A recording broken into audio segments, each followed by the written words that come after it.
I did so many treks, but I have never felt anything like this. This place is really unimaginable. I could not able to see the person standing beside me clearly. So many people are there, but everyone are confused which route to take. There is no proper signboards, guides to guide us.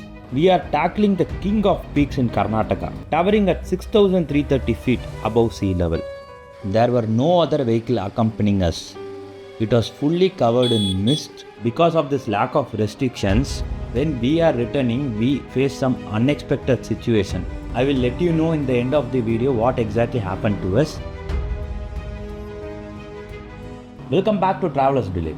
This is Harish here. If you thought our last ride was fun, wait till you see where we are. We are tackling the king of peaks in Karnataka, the famous Mullayanagiri, towering at 6,330 feet above sea level. This place is breathtaking. The air is crisp, the views are epic, and the whole atmosphere is pure magic. We hit this spot as our day one adventure after reaching Chikmagalur on our bikes. It's about 25 km from the city center. The roads heading towards Mullayanagiri is very beautiful. It's full of scenic views, carving through lush green forest and offering those incredible hill backdrops. As we get closer, the famous Mullayanagiri mist started rolling in, giving us a little taste of the adventure ahead. Let me tell you how to reach here. If you are on own vehicle, no issue, or you can rent out a car or bike in the Chikmagalur city center. About 10 km before the top, there's a check post. For bike they charge 20 rupees and for car I think it's 50 rupees. Recently we heard the news that the government has started restrictions on the entry times and the number of vehicles reaching Mullayanagiri Peak.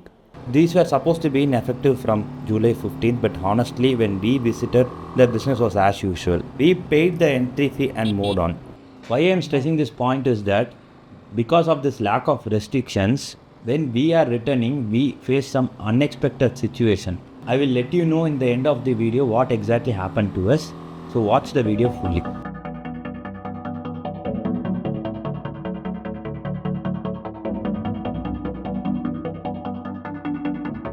We reached near the Mullayanagiri peak. From this point, they won't allow us to go further ahead. Looks like this is the last point.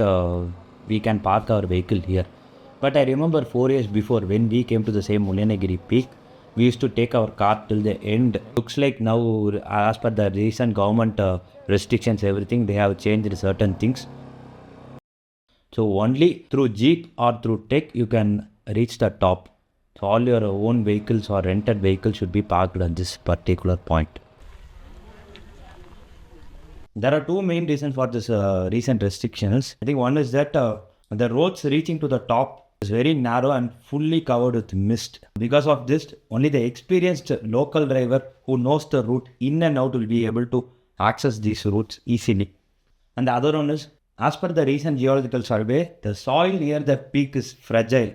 So because of this, to avoid landslides, they have imposed this restriction. We are always up for a good trek, so we gave it a shot. But honestly, there were no clear guides or marked trails for the path up. We walked around, tried to find a route through the dense thick fog. We took few peaks near a smaller peak, but the main trekking route was not able to find it. It was not clear. So many people are there, but everyone are confused which route to take. There is no proper signboards, guides to guide us which path to take. It's very unclear.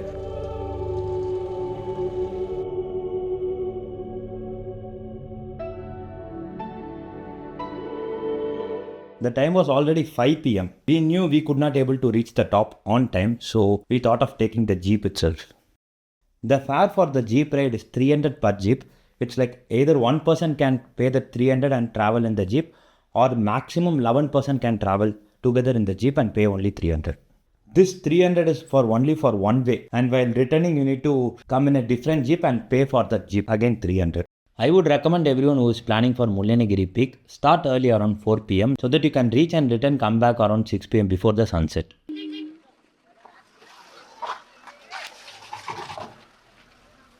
The Jeep drops you off 1 kilometer before the actual trekking point. So from here we need to trek by road.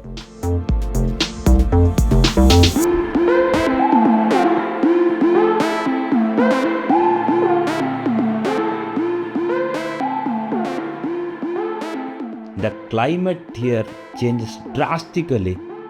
It was sunny and within seconds it completely turned into a zero visibility. It was too good to experience this live. The wind here is very strong. At one point, my wife felt like she was being pushed by the strong gusty winds and she could not able to catch hold of her umbrella. So try to avoid loose objects. After 1 kilometer trek by the road, we reached the starting point of the trekking spot. This is the famous Mullayanagiri Arch. You can see it in almost all the pics in the Google. From here it's another 500 steps to reach the peak. It's a very steep climb and there are no safety rails. The winds are very powerful here, so be cautious while climbing.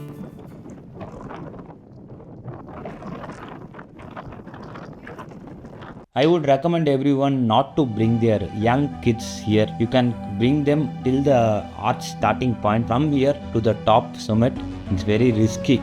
But for the people who love adventure, this place is an heaven.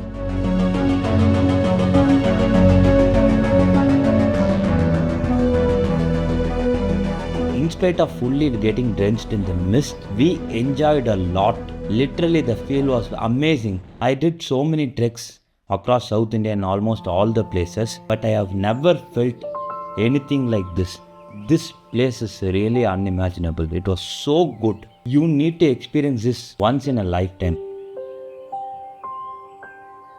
Because of this heavy winds and full mist, if you feel you might catch a cold, try to wear a earplugs or wear a raincoat.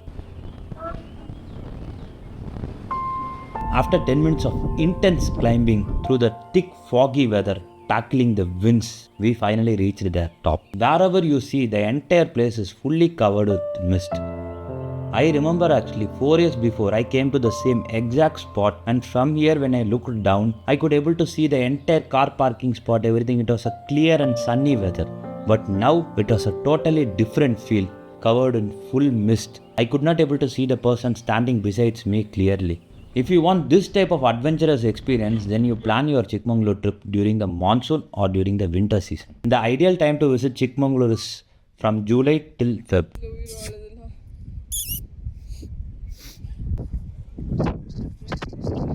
There's a small temple in the top. This little temple closes by around 6 p.m. With this temple, the last point of the peak comes to an end.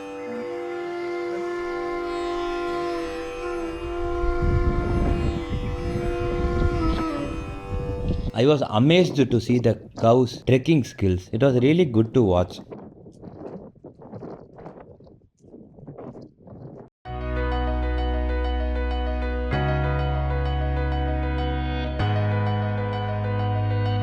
We were so busy enjoying the mist that we totally forgot the time completely flew by. We checked our watches. It was 6:15. We needed to get down fast. And this is where the lack of official regulation became a concern.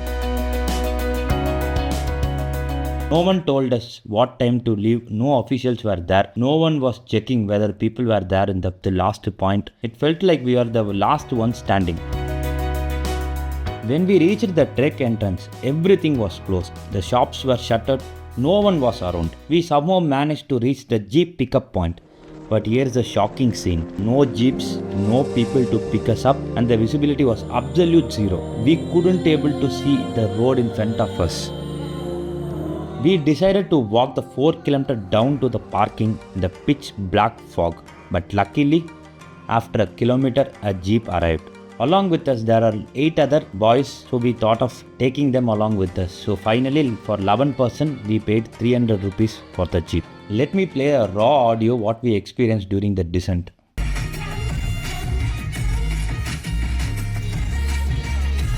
The boy started telling the driver not to drive fast. We were a bit worried. Even I told the driver not to drive very rash and switch off the music. But he was very arrogant and he told the jeep will move only when the music is on. We had no other choice but to trust him. It was one hell of a roller coaster ride. Literally all the 11 persons inside the jeep were praying. Luckily nothing happened to us, but the ride was unimaginable.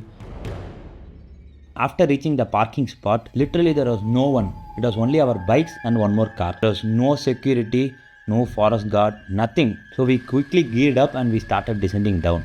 I was actually not able to see anything. It was fully covered in mist, so I was purely dependent on the Google Maps navigation only. I was blindly following Google Maps. At one point, my wife told we were circling in the same road. Anna, Chikmagalur. Thank you.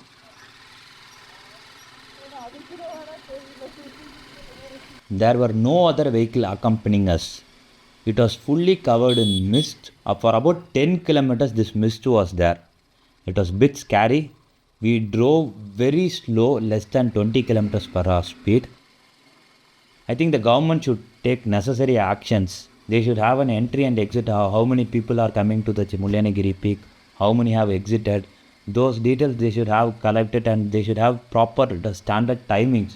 No one warned us like we need to be reaching the exit point by 6 p.m. No one told us what is the closing time, and there was no one to guide. It was really scary, pathetic and horrible. It's not like we are the last persons. There are still few people still on the top peak, and there are few who are coming down by the road. Since we are at the highest peak, sunset here usually takes longer time than the usual other places. By the time we reached down, it was pitch dark because of this. So I would recommend everyone who is planning for the Mullayanagiri Peak, return to the parking spot before 6 or 6:30 p.m. Finally, it was a small relief. After 10 kilometers, the mist got cleared and we could able to see the road ahead clearly.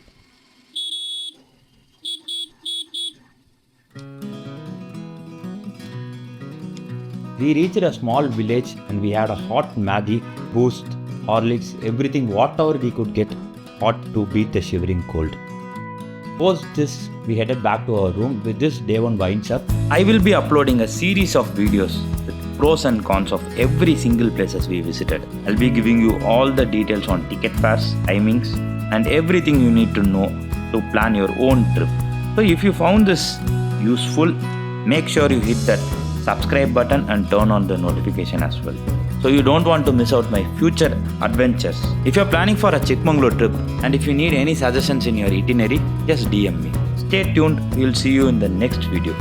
Like, share and subscribe to Travelers Today. Follow me in Instagram as well. Thank you.